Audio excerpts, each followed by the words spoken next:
अम्बेश ज्ञान अकादमी में आपका स्वागत है। मैं उपस्थित हूँ आपके समक्ष कक्षा 9 हिंदी काव्य के साथ। आइए आज शुरू करते हैं जयशंकर प्रसाद द्वारा रचित पुनर्मिलन।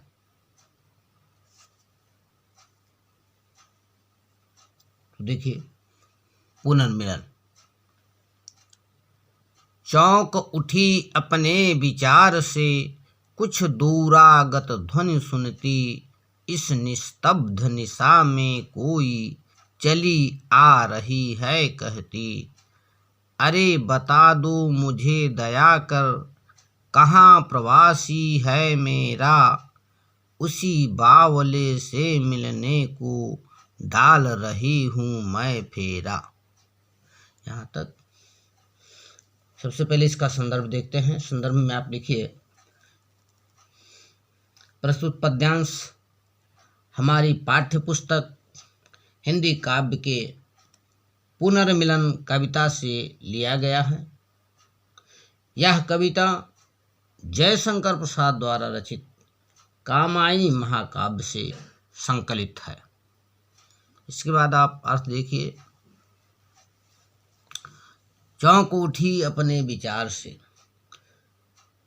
श्रद्धा मनु को खोजती हुई जा रही है। रात का समय, एकांत निर्जन वन, विचारों में डूबी वह चली जा रही है। इड़ा अपने विचारों में डूबी बैठी है। अचानक दूर से आई आवाज सुनकर वह चौंक पड़ी।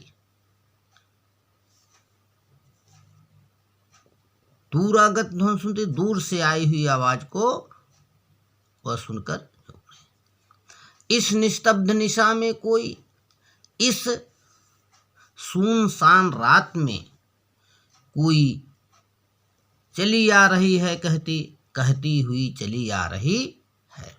क्या कह रही है? अरे बता दो मुझे दया कर, कहाँ प्रवासी है मेरा। प्रवासी बाहर गया हुआ अर्थात विदेशी व्यक्ति, वह कहाँ है, कोई तो मुझे दया कर बता दे। अर्थात उनका पति जो मनु है वह रूठ करके चला गया है, उसको खोजने के लिए वो पूछ रही है। और उसी बावले से मिलने को डाल रही हूँ मैं फेरा, उसी पगले से मिलने के लिए ही मैं इधर उधर घूम रही हूँ, फेरा डाल रही हूँ। इसमें आप देखिए, भाषा खड़ी बोली, रस वियोग श्रृंगार, गुण प्रसाद, अलंकार, रूपक और अनुप्रास। अगला छंद देखिए। रूठ गया था अपनेपन से, अपना सकी न उसको मैं, वह तो मेरा अपना ही था, भला मनाती किसको मैं। यही भूल अब सूल सदृश हो, साल रही उर्मे मेरे, कैसे पाऊंगी उसको मैं, कोई आकर कह दे रे। श्रद्धा कहती है, मनु अपनेपन से अर्थात अपनत्व से, स्वाभिमान के कारण रूठ गया था, जिसे मैं मना नहीं पाई, जिसे मैं अपना नहीं सकी अर्थात उसे मैं मना नहीं सकी। वह तो मेरा अपना ही था, वह मेरा अपना ही था, भला मनाती किसको मैं अपने को क्यों मनाती। अर्थात जो अपना ही व्यक्ति होता है उसे कोई मनाता थोड़ी है। परंतु यह मेरी भूल थी, मुझे उसको मना लेना चाहिए था, और वह भूल अब मेरे हृदय में कांटे के समान बनी हुई है, चुभ रही है। कैसे पाऊंगी उसको मैं कैसे प्राप्त करूंगी, वो कैसे मुझे मिल सकेगा, कोई तो मुझसे आकर बता दे। यहाँ भी आप देखिए,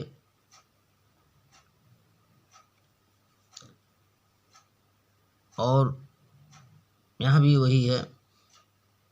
काव्य सौंदर्य में भाषा खड़ी बोली, गुण प्रसाद, रस विप्लव श्रृंगार, शब्द शक्ति में अपनेपन से रूठना, धुंधली सी छाया चलती चलती आदि में लाक्षणिक प्रयोग है और अलंकार में रूपक अनुप्रास है। अगला देखते हैं। पीड़ा उठी दिख पड़ा राजपथ, धुंधली सी छाया चलती, बाणी में थी करुण वेदना, वह पुकार जैसी जलती, शिथिल शरीर वसन विशृंखिल, कबरी अधिक अधीर खुली, छिन्न पत्र मकरंद लुटी सी, ज्यों मुरझाई हुई कली। यहाँ आप देखें, पीड़ा उठ पड़ती है, जो अपने भवन में थी वह उठ खड़ी होती है और वो राजपथ की तरफ देखती है। जब वो राजपथ की तरफ देखती है तो उसे एक धुंधली सी छाया दिखाई पड़ती है और वह सुन रही है कि उसकी वाणी में बहुत ही करुण वेदना थी और वो जैसे अपने ही पुकार में जल रही थी। जब वो और कुछ पास आती है तो देखती है शिथिल शरीर वसन विशृंखिल, उसका शरीर जो था वो थका हुआ था और वस्त्र थे वो विशृंखिल थे, अर्थात इधर उधर हुए थे, वह सही नहीं थे। कबरी अधिक अधीर खुली और उसकी चोटी अधिक खुला हुआ था। छिन्न पत्र मकरंद लुटी सी, वह देखने में ऐसी दिखती थी जैसे किसी पुष्प से उसका मकरंद छीन लिया गया हो, वो लूट लिया गया हो। ज्यों मुरझाई हुई कली, वो एक मुरझाई हुई कली के समान दिख रही थी। इसमें भी आप देखिए वही होगा,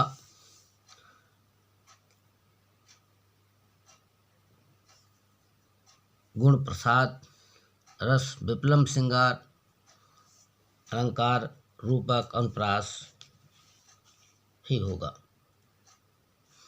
इसके बाद आगे देखते हैं। नव कोमल अवलंब साथ में, वय किशोर उंगली पकड़े, चला आ रहा मौन धैर्य सा, अपनी माता को जकड़े, थके हुए थे दुखी बटोही, वे दोनों ही माँ बेटे, खोज रहे थे भूले मन को, जो घायल होकर लेटे। नव कोमल अवलंब साथ में, वय किशोर उंगली पकड़े। यहाँ श्रद्धा का बेटा मानो जो किशोर है वह अपनी माता का अंगुली पकड़े हुए उसके साथ में चला आ रहा है। वह मौन है और धैर्य को धारण किए हुए है, अपनी माता को पकड़े हुए है। वे थके हुए थे दुखी बटोही, वे दोनों दुखी राही माँ और बेटे थके हुए थे, खोज रहे थे भूले मन को, अपने भूले हुए मन को खोज रहे थे, जो वर्तमान में पीड़ा के घर में घायल होकर लेटे हैं। इसमें भी आप देखिए तो भाषा खड़ी बोली है, शैली चित्रात्मक है, रस विप्लम श्रृंगार है, सब शक्ति लक्षणा है, गुण माधुर्य है, अलंकार अनुप्रास और उपमा है।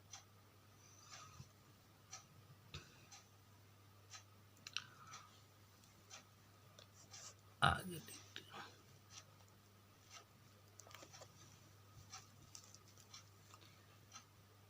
इड़ा आज कुछ द्रवित हो रही, दुखियों को देखा उसने, पहुंची पास और फिर पूछा, तुमको बिसराया किसने। इस रजनी में कहाँ भटकती जाओगी तुम, बोलो तो बैठो आज अधिक चंचल हूँ, व्यथा गांठ निज खोलो तो।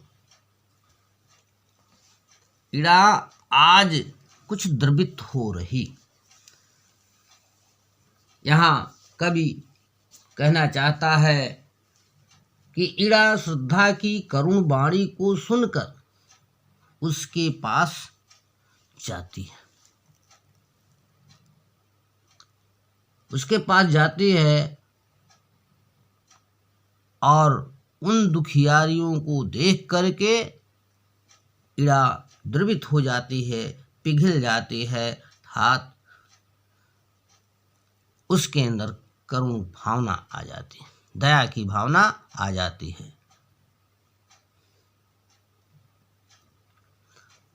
पहुंची पास और फिर पूछा, उसके पास पहुंचती है और फिर पूछती है कि तुमको किसने बिसरा दिया है, तुमको किसने भुला दिया है। पुनः कहती है, इस रात में आप लोग कहाँ जाओगे, यह तो आप बताइए। उससे तो अच्छा है आओ यहाँ बैठिए, मैं भी थोड़ा चंचल हूँ और अपने दुख की गांठ खोलिए तो, अर्थात अपने जो करुणा है, जो दुख है वह तो बताइए, ऐसा वो कहती है। जीवन की लंबी यात्रा में, जीवन की लंबी यात्रा में खोए भी हैं मिल जाते, जीवन है तो कभी मिलन है, कट जाती दुख की रातें। इसकी व्याख्या देखिए, कवि कहता है कि इड़ा कह रही है श्रद्धा से, यदि जीवन है, यदि जीवन है तो लंबी यात्रा में, ये जीवन रूपी लंबी यात्रा में खोए हुए व्यक्ति भी मिल जाते हैं। जीवन है तो कभी मिलन है, यदि जीवन रहेगा तो कभी ना कभी लोग मिल ही जाते हैं और मिलने पर दुख की सारी रातें कट जाती हैं, दुख की सारी बातें बीत जाती हैं। इस वीडियो में इतना ही। कैसा लगा आपको? अच्छा लगा हो तो लाइक करेंगे, सब्सक्राइब करेंगे। धन्यवाद।